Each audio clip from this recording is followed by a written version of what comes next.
EIDL grant heats up, baby. It is back in the third stimulus package at $5,000. If you have less than 10 employees, a downturn of your business, 30 to 50%. But how do you get EIDL grant? In this overnight LALATE video, I explain the EIDL grant, the application, and the answers to the common questions. Enjoy this throwback video on the EIDL grant.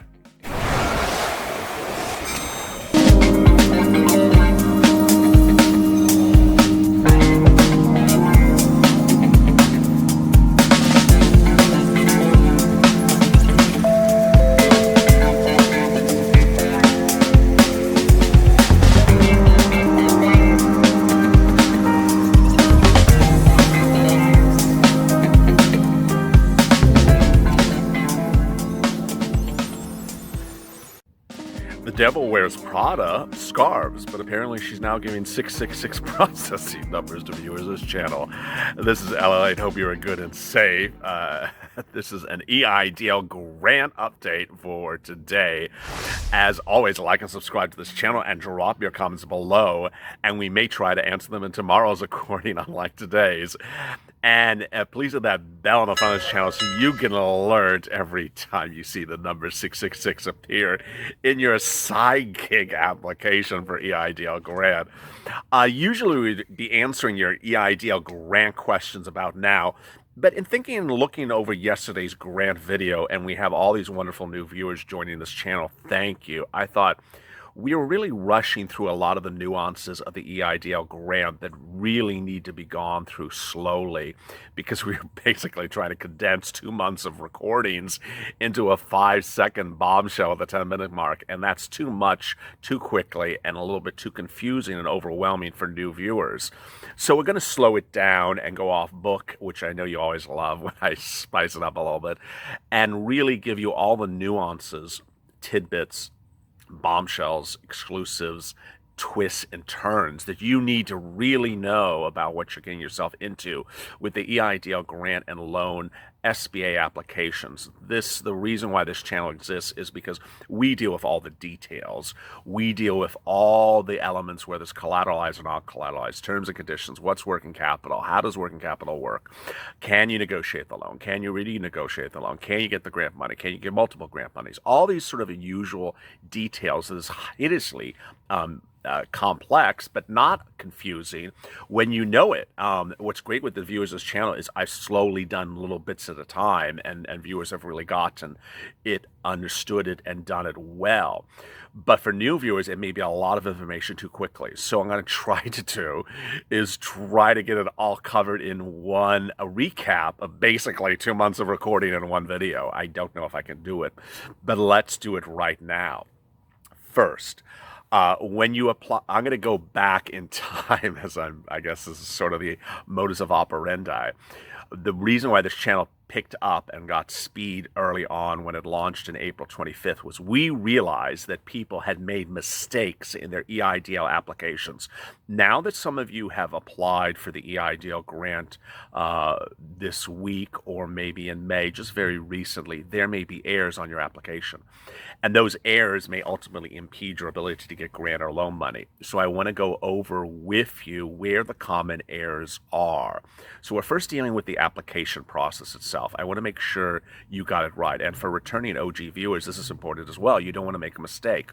The streamlined application really calls for a series of different type of applicants, but it's really basically 2 types of viewers. You're either 1, a business, 500 employees or less, or 2, you're a sole practitioner, a solo. And you need to fill those out correctly, because doing them incorrectly, as we learned back in April, will get your application either denied or off the tracks or in a real bad situation. So this is the way you should have done it when you applied, whenever you applied, if it was a May or June, or if you're a March or June April applicant, you're just finding this channel. These are the ways you had to do it and the ways you should not have done it. So if you applied as a solo, you had to put your personal name, your personal social security number, and your personal banking account. All those things need to be correct It can't be anything other than that. So it can't be your husband's banking account because they will see an error. Can't be your husband's social security number. Can't be your name and your EIN. You can't mess things up. So your name, your social security number, and your personal banking account. Now, if you apply it as a business, then it's the business name, the business EIN, and the business banking account. Checking or savings doesn't make a difference. What's important here is when I say business, I mean incorporation, and I mean LLC or LP or something like that. It has to be really exact to the spelling, to the period, to the punctuation, to the capitalization. Things like that deny applications. I'll tell you why. If your business is Haircuts Incorporated spelled out and you fill out the Streamline application as Inc., INC, sometimes these computer systems don't recognize the difference. So it has to be exactly correct. What is correct? The way you incorporate it with the Secretary of State. So you should have the exact spelling, the exact punctuation, and the exact phrasing. So if you have a comma in there, if you have a period, if you have capitals, do it exactly right. Next, don't make a mistake on the EIN. Make sure it's correct. Third, this is a big one. People don't always realize it. Make sure the routing number is correct. Checking accounts do not have the same routing number as savings accounts. A lot of people think they do. They don't. They absolutely have different routing numbers. So make sure you have that correct. Last, it sounds obvious, but make sure the address is correct. The address should be consistent with what was on the last tax return. So when you filed a 2018 tax return, was your address for your business at 100 Main Street, North Hill? Well, if they get an application and it says 2020 Burberry Street, they're going to say, wait a second, this doesn't sound like the right person. I can't verify it. And I know you may have moved, but those type of things cause a lot of problems. They really do. Viewers always ask, how do they confirm the identity? They're computer systems that really cross-check things with Secretary of State information. It's all public cross-checking of computers. Someone asked if Dun & Bradstreet is the basis. No, it's basically that cross-checking. All right, so then when you go to the list of owners, make sure that's correct as well. It's asking for the owner's social security number, so don't put the wrong social security number. Don't put the wrong, name, because they'll find that as well, and then they'll get confused. These are computer systems that do these early items. People did not, when this channel launched in March, and we realized there were these errors, we told people about these errors, and what happened immediately was they said, oh, I made a mistake. So they immediately called SBA, and SBA confirmed all those errors and fixed them over the phone. So if you have an error, you're listening to me right now, and you're like, oh, goodness, I just started having an error. The guy with the tank top and the blue shirt told me I have an error. Call SBA and get it fixed. It has to be fixed. If it's not fixed, you're going to get it off the rails. All right, so that's the application. Next, your credit score. If you did not watch our loan video earlier today, I'll drop in the links above. It has to be unlocked. New policy, SBA, it has to be unlocked. So credit scores need to be unlocked. They need to see it. They're going to run your personal credit. If you're new to this channel, sorry to break the news to you. They're going to run the credit, and viewers of this channel had 6 to 12 hard credit pulls with their credit scores dropping 100 points. Yeah. If this all sounds horrible and you're just sort of shocked and in awe, well, this is what this channel has been fixing for months. So I want you to go to SBA. I want you to go to Experian, as I told you before. Look at your credit score. Download it right now. See if there have been any hard pulls from SBA yet. If they haven't, I want you to note that, because if they deny you based upon bad credit, you might see a lot of hard pulls that cause the credit to drop. Third, if you didn't watch our loan video earlier today, I said get that credit score up. All right, so now you have your application on file, and it's done correctly. What happens after that? Well, for my OGs, my March, April applicants, You may still, there's a lot of new viewers who have joined this channel. I saw in the comments, there are new viewers who have joined this channel just in the last 24 hours who are March 30th Vortex viewers. I mean, they're new March 30th Vortex. There are people who applied on March 30th, and they're literally just finding this channel now, and oh my God. So we have been fixing people who filed in these strange dates. Not, the dates are strange, but they filed in these dates of March and April, and for some reason, these particular dates were never processed by SBA. We call them the vortex. And I expect it to happen with May and June people again. I expect to be the vortex days. There's something that computers went wrong on those days, on those applications went, sideways and never got processed. So the way you get out of the vortex, if you are OGs, is we've done all different ways. We said call SBA, email. The best way to get out of Vortex is to call your senator. So you need to contact both of your senators and your House of Representative member right away and say, hey, I applied in March and April. I haven't seen anything with this application. Get me out of this right away. And they will do it. They will get you out of it, and they will get you approved, and they will get you funded within 24 hours. All right, so now we have the next step, which is the amount of the loan. And this is really key. So this is, again, common knowledge, but might be new information for new applicants. How is the loan amount calculated? The loan amount is calculated based upon the information you provide to SBA on the Streamline application, on that application. It is the amount of revenue you put in there and the cost of goods that you put in there. So if you put 0 and 0, your loan offer is going to be 0. And if you don't want a loan, then so be it. But if it is gross rev, or whatever that word was called, gross rev minus cost of goods sold divided by 2 is your loan amount. So that's the way they process it. Now, if you realize, oh, I made a mistake, I had a lot more revenue and I should have set the number higher, I call SBA and have it fixed. I don't know if they fix it. Of all the subjects we've dealt with on the channel, that is not a subject we've ever had anyone ask about. Can you fix the calculated amount for that? But that's the way they're going to issue the loan amount based upon.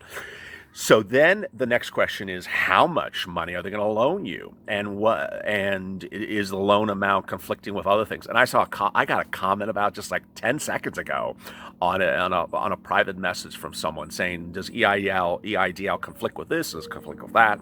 All right, so does EIDL conflict with PPP? If you're new to this channel, I hate it, PPP. So you need to contact your PPP lender because that's their job. And if they don't respond to you, well, that's why I told you not to get PPP. Yeah, it does. And I'm not going to go through that. Does EIDL conflict with PUA? No. Does EIDL conflict with unemployment? No. Does EIDL conflict with Main Street Lending Program? No. Does EIDL conflict with anything else that we know of yet? No. Does it conflict with SCARs? Probably. So yeah, you can get EIDL money, and it doesn't conflict with anything but that we know of so far, but PPP. All right, so then there's the grant and the loan, and so a lot of you are starting to ask, because you're new to this channel or just found this channel, is the grant money part of the loan money? No. And there will be SBA officers that answer the phone that are not tier 1, they're tier 1. They're not tier 2, they're tier 1, tier nothing. And they'll say that the grant is part of the loan. It is not. When you get a loan offer and your loan document, the loan document will say you're offered $20,000. The loan document is the agreement between the parties. That's the loan amount. So the grant is not part of that amount. It doesn't say anywhere in the contract it's part of the amount. It's just not. And if someone on the phone tells you that, well, to just sort of have an interior laugh to yourself and hang up the phone and call back and speak to another person, because it's not. So if you get a $5,000 EIDL grant, it is not part of your loan offer. Next, the grant money. So a lot of you have asked what can you use the grant money for? Anything for your business. It is not refundable. You do not have to refund it. It is yours. So you do not need to. Here's a side bit, not side chick, not side gig, but side bit. Don't close the banking account that you gave that bank number to SBA. I've had viewers back in March that did that. They're like, oh, I forgot to check. I closed that banking account. And suddenly everything goes wrong. So please don't close the banking account while you're waiting for the EIDL money to come. It sounds so obvious, but viewers have done it, and boy, it's a hot mess. So finally, the grant money comes. How does it come? It comes by direct deposit. There's no pre-warning. You just wake up and you get an alert from your bank. There's money in your account, and it has the letters of SBA G sometimes in the routing number, and it's right there. It's done, and that is yours. SBA often sends a lot of emails, and they don't make a lot of sense. They have nothing to do with stuff like we're processing, we're looking, we're processing. Just sort of ignore them. Unless you get something that actually sends you a link to a portal. All right, so that's your grant money. The grant money is supposed to be advanced. It's supposed to come before your loan money. SBA has sort of just made a hot mess of it. For people who applied in March and April, some of the people got the grant money before the loan money. Oh, it's getting cold out here. And then others got nothing. And so what happened was they got no grant money, and to this day they got no grant money. And so they're now waiting to get the grant money after the loan is processed. So if you are new to this channel and you applied in March or April, two things either happened. Either you got grant money right off the bat, $1,000 per employee, or you got nothing. So of those who got the $1,000 per employee grant money in March or April, you are knocking the remainder of the $10,000. There are channels out there that'll continue to send you fairy tales, Alice in Wonderland storylands that you're going to get the remainder of the $10,000, and they feel and they think about it. It's just not going to happen. It's just not going to happen. And as one person so nicely comments in the videos of this channel, so stop asking the guy with the Miami Vice blue shirt and the white undershirt. Stop asking him where the remainder of your $10,000 grant is. It's not coming. It's absolutely not coming. There's no indication it'll ever come. There's no method or madness that you'll ever get the remainder of that $10,000. So the other viewers are the ones from March or April who never got any grant money, never got a penny. And so the way you're going to get the grant money is when your loan is processed. So either it is denied or it's approved. If it's denied, if your EIDL loan is denied from March or April, then you need to write a letter of reconsideration to the email address that's in the denial letter. You'll get a denial letter that said, hi, here's the email address to do a reconsideration. You need to write a letter, send it by email to the reconsideration email address, and in the letter say, I want to reconsider the denial of the loan, and I want my grant money, but say it in a nice way. And they will get you the grant money. More on that in a second. Second, if you get an EIDL loan offer, before you accept the loan offer, if you've already accepted it, then do the following as well. But before you accept the loan offer, call SBA and ask them, where's your grant money, when are you going to receive it, and how are you going to receive it? If you've already received your grant money, your loan money, but still haven't received your grant, you need to do the same thing as well. All right, so what's going to happen is they absolutely, positively will give you your grant money when your loan is finalized for March and April applicants. But you need to get that finalized. If it's not finalized, you're not getting a penny of grant money. So when you get that finalized, the grant money will come to you. How will it come to you? They will send you an email. A lot of viewers, boy, in the last 24 hours, this is the most common question was, I got this email that says to verify information to receive an advance, ADVANC. What does that mean? That means they're asking for your banking information before they send you the grant money. It's great. It basically says, confirm your bank account and routing number, and we're ready to send you the grant money. But they don't say grant money, they say advance. That's teeing up to get you the grant money. And that's great. When you do that, within 24 hours, they will within 1 week, they will send you the grant money to that bank account by direct deposit. Okay, so pretty simple. I've had the 99% of the questions have been about when do I get this, have been about exactly that. What is this email, and when am I getting my grant money, and how am I getting my grant money? Finally, when you get your grant money, it doesn't mean that your March and April EIDL denied loan has gone to the wayside. No, they're still doing reconsideration. So how do you do a reconsideration? So there's three ways you do a reconsideration. It's denial of bad character, denial of bad credit score, or unverifiable information. I've done a lot of videos on it. I have one today about that and the loan as well.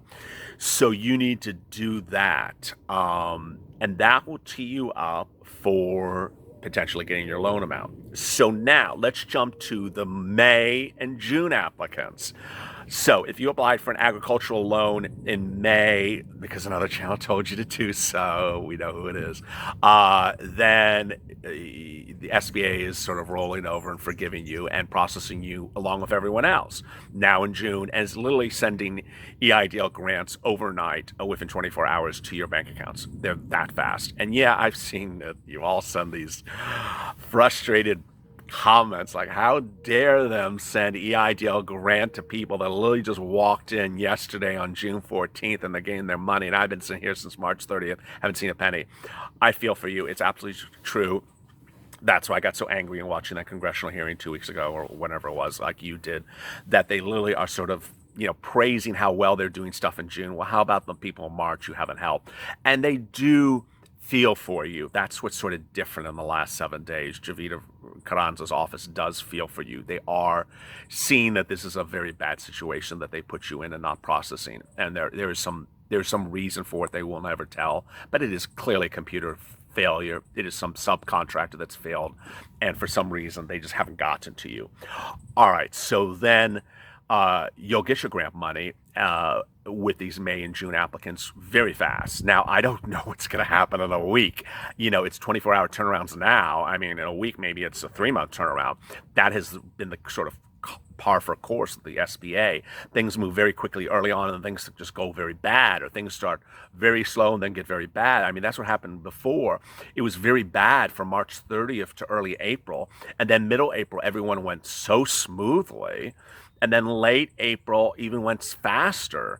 So it's just like, it's like you file your application the week that everything is working well at that office, and then you file another week when everything's a hot mess, and you're permanently in trouble. Shortly thereafter, you'll get your loan. I have seen no loan offers on the new applications. So we'll update that as we get to it. So now let's get to the your most favorite subject as we hit the, oh my God, the 21-minute mark. See, that's why I did not take comments on this. Side gig, and this is why you had to stay to the very end. Side gig, side chick, side hustle, all those sides, and side of pastrami, side of macaroni and cheese. So you can apply for the EIDL grant if you applied before, if the following situation is true, as I've discussed before, but I want to go over a little bit more detail. So if you applied for your business with its EIN, its incorporation back in March and April, and you went through that process. Now, if you are also a solo and you have a Schedule C as a solo, the solo can apply now with your Social Security number and your solo and be ready to provide the Schedule C that supports your contention. It's also the reverse. So if the solo applied before, but you didn't apply for the business can apply now. It has to be inherently correlated with financial documents from 2019. If it's not evidence in 2019 tax returns, you're going to get fried. You're absolutely going to get fried. So be sure that you are that way. Some viewers have asked this question: what if I have multiple Schedule Cs? Each Schedule C gets to apply? No, it's all you. So if you have Schedule C for painter, Schedule C for stucco guy, and Schedule C for carpenter, I mean, what's the logic of that? You think you're actually going to put your name 3 times on 3 applications and your Social Security number on 3 applications? No, I mean, they're going to laugh at you. It's ridiculous. No, it's one version of you. It's not 3. That's why people have separate corporations and separate LLCs. That's the purpose of things for being separate.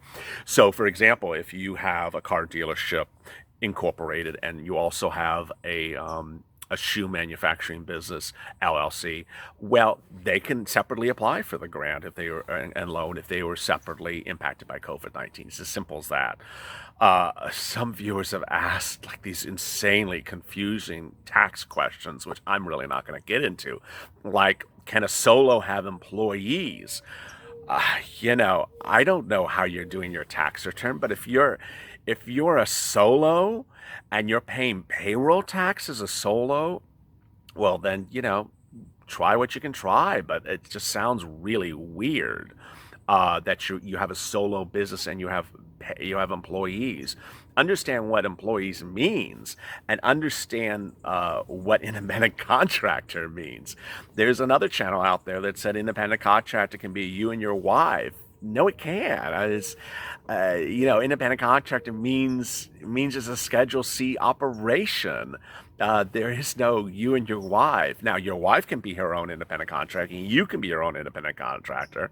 But it's the same notion as another channel that said, okay, Uber and Lyft drivers, an Uber driver can have 10 employees. No, you're one person driving a car. What craziness is that? Yeah, you can drive yourself to jail with that one. It makes absolutely no sense, and you know it does, and you're just playing games. So I shouldn't even laugh at it. So there you go. Those of you who want to sort of reapply because something went wrong in the first application can't do that.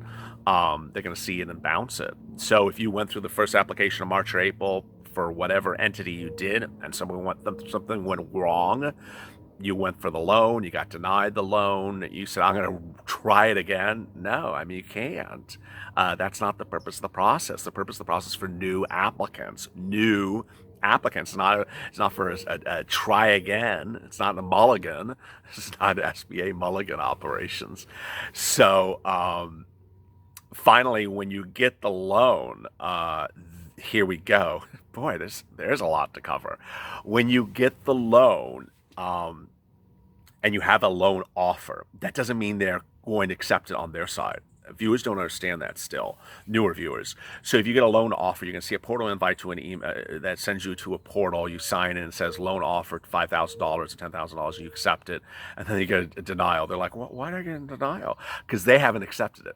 So what happens when you get that portal invite and you go in there, they're going to do another Experian hard credit pull, and then they may reject you based upon credit at that point. Yes, so that's not actually a firm offer until they accept it.